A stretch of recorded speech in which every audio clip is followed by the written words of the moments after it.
नमस्कार दोस्तों, वीणा वादनी संस्कृत संस्थान में आप सभी लोगों का एक बार फिर से स्वागत है।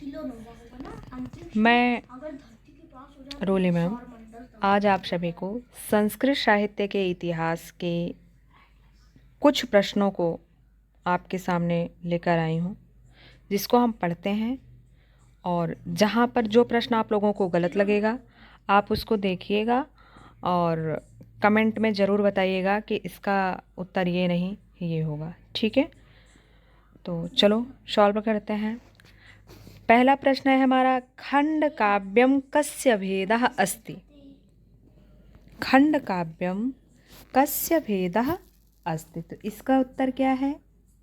पद्यस्य क्या है या गद्यस्य क्या है या नाटकस्य है क्या है? तो किसका है? पद्य का। किसका है? पद्य का। दूसरा प्रश्न है, खंड काव्यस्य अपरम नाम अस्ति। जैसे मेघदूतम हमारा खंड काव्य है, उसको गीत काव्य भी बोलते हैं, तो अपर नाम क्या है? गीत काव्य है। अपर नाम गीत काव्य। ठीक है, और आगे देखते हैं।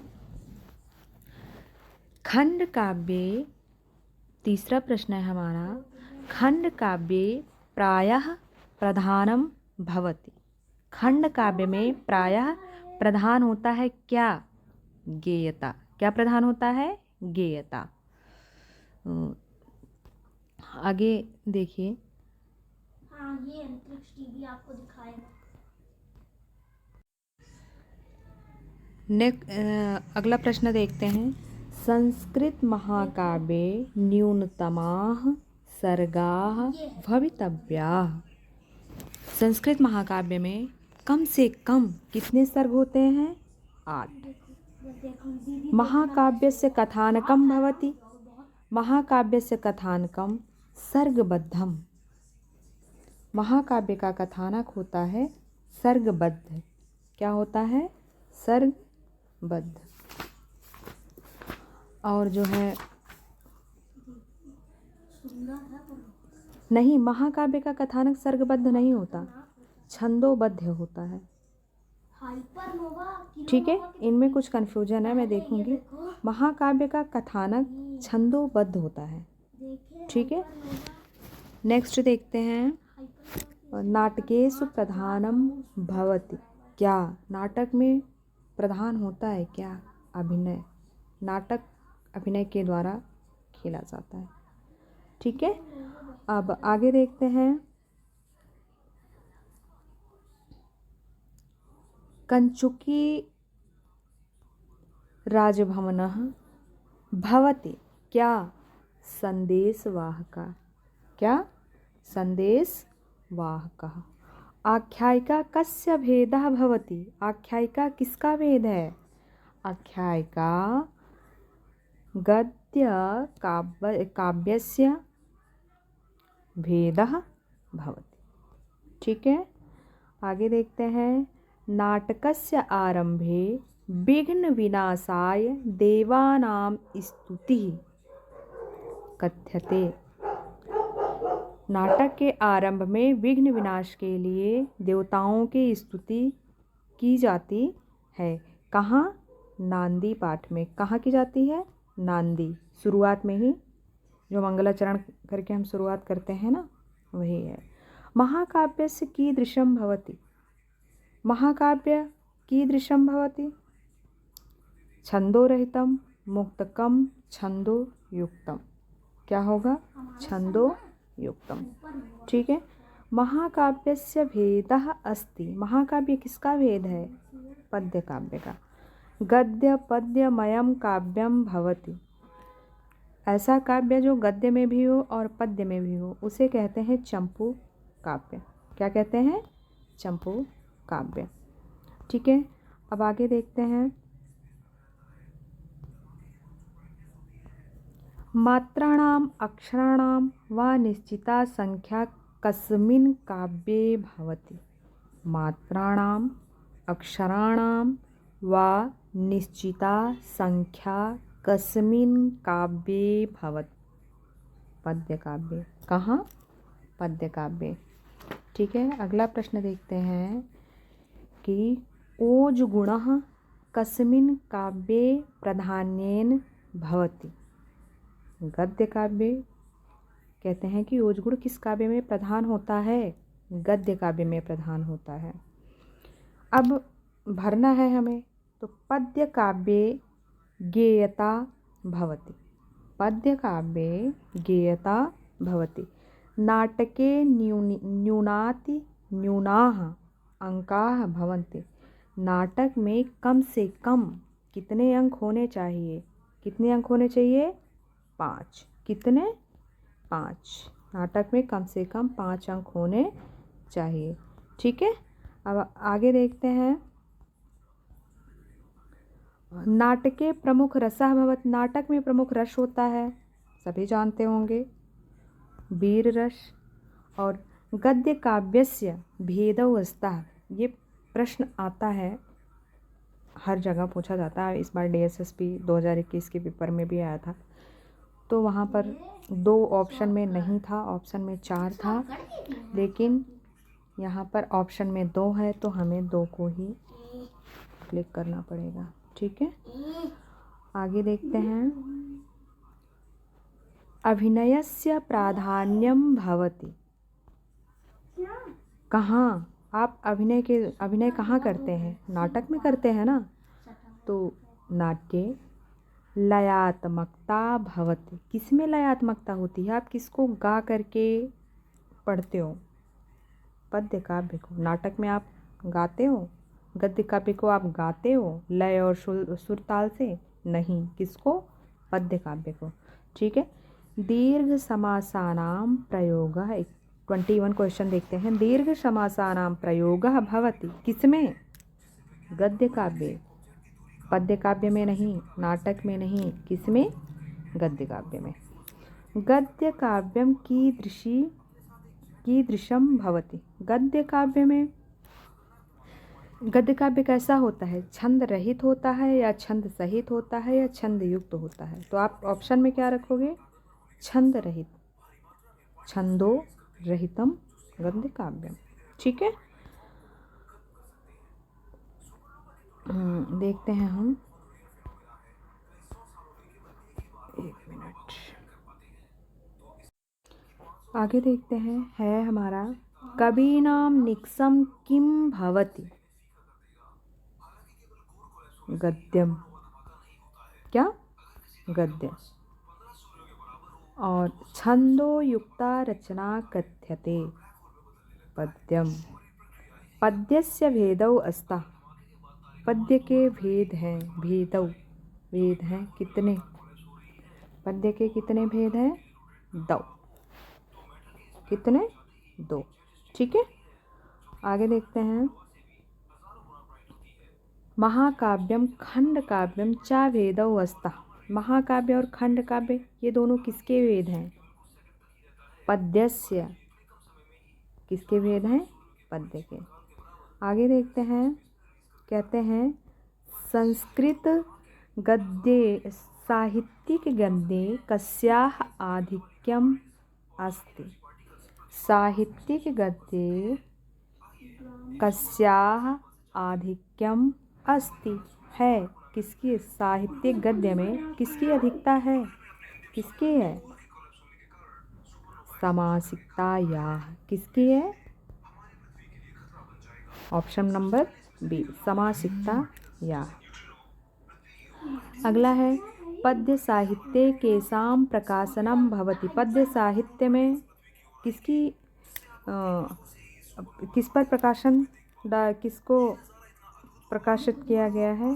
कोमल भावानाम। कोमल भावानाम। रूपकस्य भेदाः सन्ति। रूपक के कितने भेद हैं? 10 भेदाः। ऑप्शन नंबर 1, नाटकं कस्य एकः प्रसिद्ध भेदः भवति। नाटकं कस्य एकः प्रसिद्ध भेदः भवति। रूपकस्य। किसके? आगे है नाटकं कस्य एकः प्रसिद्ध भेदः भवति। नाटकं कस्य, किसका? एकः प्रसिद्ध भेदः भवति। प्रसिद्ध भेद किसका है? रूपकस्य। किसका है? रूपकस्य। ऑप्शन नंबर आ।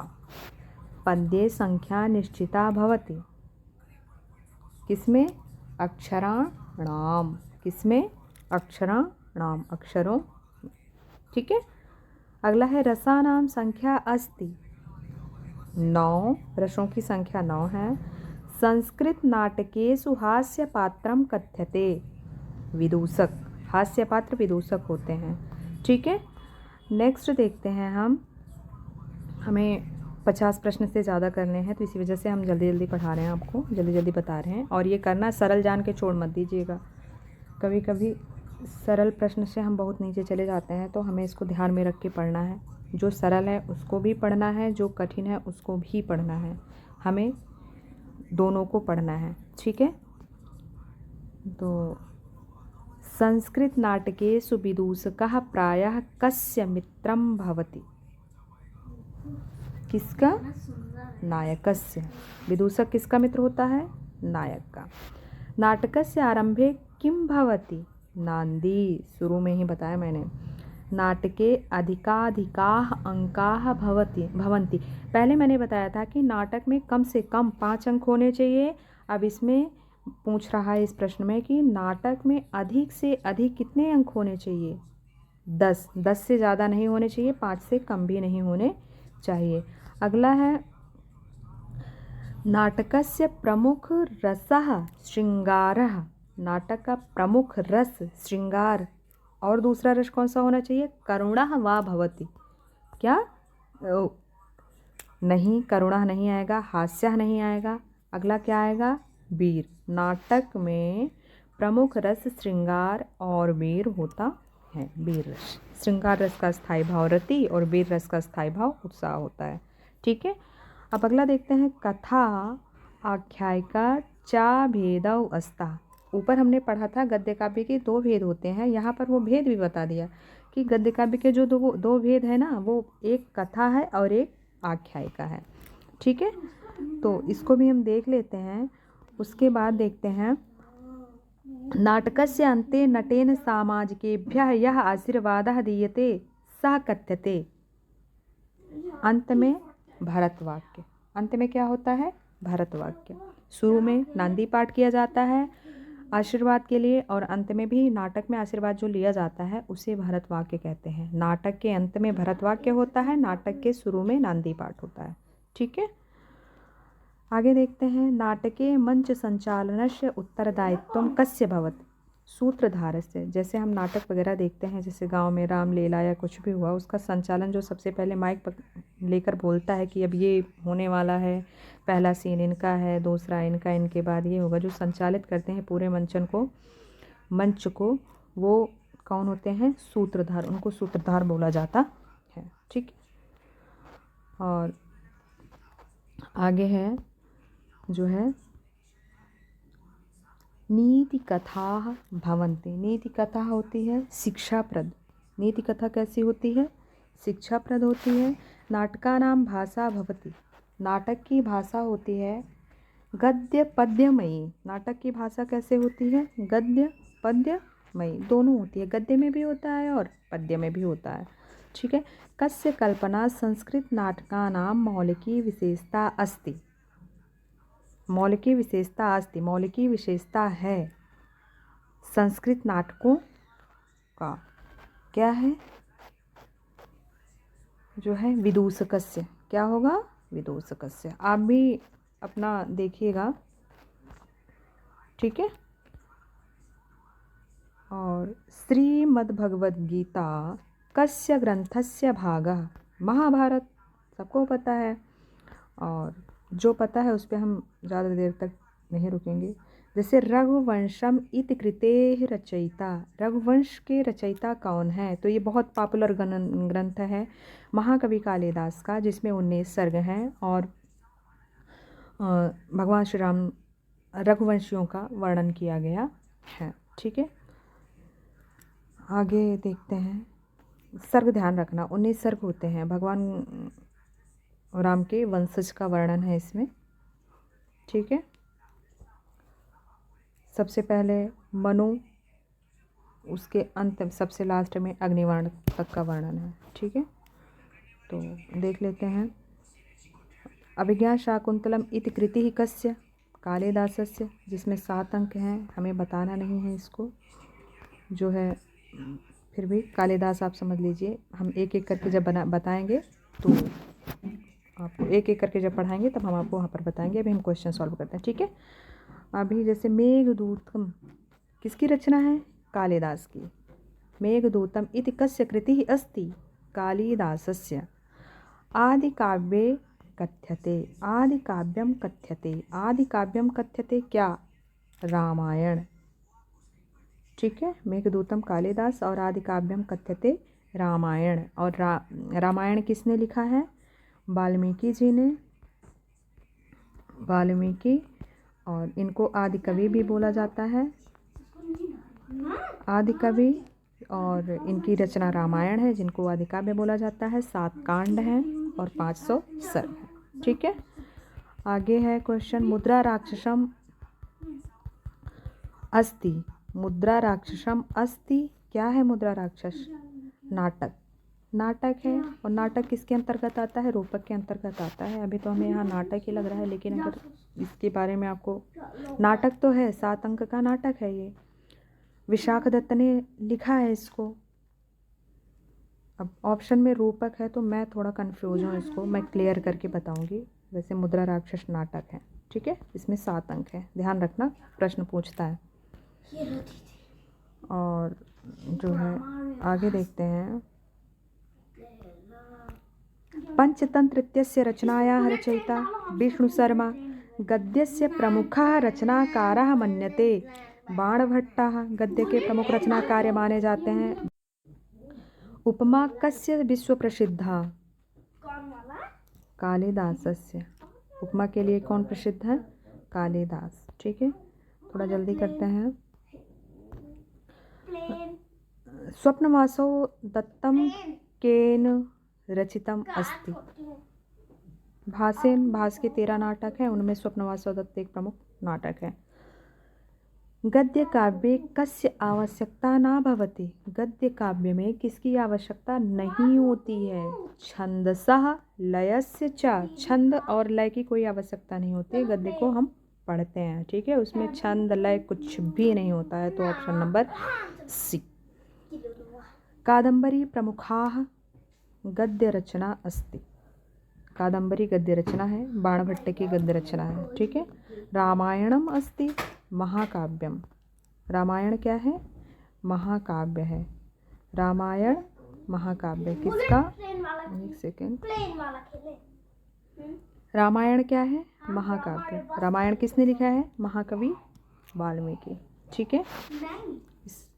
इसमें 7 कांड हैं और 24,000 श्लोक हैं। रामायणस्य रचयिता कः? महर्षि वाल्मीकि। रामायण के रचयिता महर्षि वाल्मीकि हैं। रामायणस्य नायकः कः अस्ति? रामायण के नायक राम हैं। रामायण महाकाव्यस्य नायिका का? सीता। महाभारतम कस्य कृतिः? महाभारत किसकी कृति है? महर्षि वेदव्यास। इसमें 18 पर्व हैं और जो है 18 पर्वों में विभक्त हैं। महर्षि वेदव्यास ने इनको लिखा है, ठीक है। नेक्स्ट है, रामायणम अधिकृत्य लिखितम नाटकम अस्ति। रामायण, इनमें से जो तीनों ऑप्शन है, इनमें कौन रामायण से अधिकृत्य है? तो उत्तर रामचरितम। रामायणे कति कांडानि सन्ति? 7, जो कि मैंने बताया है। रामायणे महाकाव्ये कति श्लोकाः सन्ति? ऑप्शन नंबर बा 24 सहस्त्राणि। 24,000 श्लोक। कितने? 24 का 2.5 सैकड़ा हजार 10,000 24,000 श्लोक, ठीक है। आगे देखते हैं हम। महाभारते महाकाव्ये कति पर्वाणि सन्ति? 18। मैंने बताया है, इसमें 1,00,000 श्लोक हैं। कितने श्लोक हैं? 1,00,000। और शतक त्रयम केन कविना सह संबद्धम। शतक त्रयी किसे कहा जाता है? भर्तृहर को। किसको? भर्तृहर। कितने? श्रृंगार शतक, इनकी श्रृंगार, नीति, वैराग्य, ठीक है। ये 3 हैं इनके जो हैं शतक त्रय, ओके, जिनके रचनाकार भर्तृहरि हैं, सबको पता होगा वैसे। और चलो पंचतंत्र पहले कथा ग्रंथ है। पहले पंचतंत्र क्या है? एयरपोर्ट पहुंच गए कथा ग्रंथ, ना ठीक है। दीदी, अब प्लेन में बैठ गए। और चंपू काव्यम भवति, गद्य पद्यात्मक चंपू काव्यम, गद्य और पद्य में होता है चंपू काव्य। और जो है 8-10 प्रश्न हैं, इसको देख लेते हैं। कथा आख्यायिकम च भेद द्वयम वर्तते, जो कि मैंने बताया है गद्य काव्य के। बा मुक्त काव्यम कस्य भेदः, मुक्त काव्यम मुक्तक काव्यम कस्य भेदः, मुक्तक काव्य 79। पद्य काव्यस्य स नाटकानां विभाजनं भवति अंकों में। और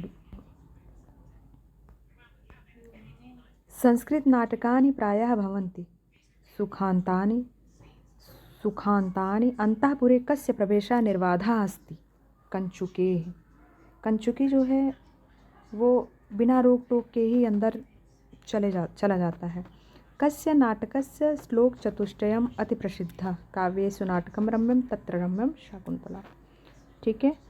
और अगला है 2 प्रश्न और है, इसको देख लें। मुद्रा राक्षसे एतेषु कः पात्रः नास्ति, मुद्रा राक्षस में कौन सा पात्र नहीं है? तो विदूषक, विदूषक जहाँ रहता है, नाटक तो है मुद्रा राक्षस, लेकिन नाटक में विदूषक का रहना अनिवार्य है। लेकिन मुद्रा राक्षस एक ऐसा नाटक है जिसमें विदूषक नहीं है, इसीलिए ये प्रश्न बनता है कि विदूषक रहित रचना अस्ति मुद्रा राक्षस। प्रमुखः आधुनिकः संस्कृत गद्यकारः अस्ति, प्रमुख आधुनिक संस्कृत गद्यकार हैं अंबिका दत्त व्यास जी। ये रहे हमारे 85 क्वेश्चन। इनमें जहाँ भी आपको लगा होगा कि ये गलत है उसको आप कमेंट बॉक्स में बताइएगा और अपनी क्रिया प्रतिक्रिया मुझे ज़रूर भेजिएगा। नमो नमः, शुभ संध्या, धन्यवाद।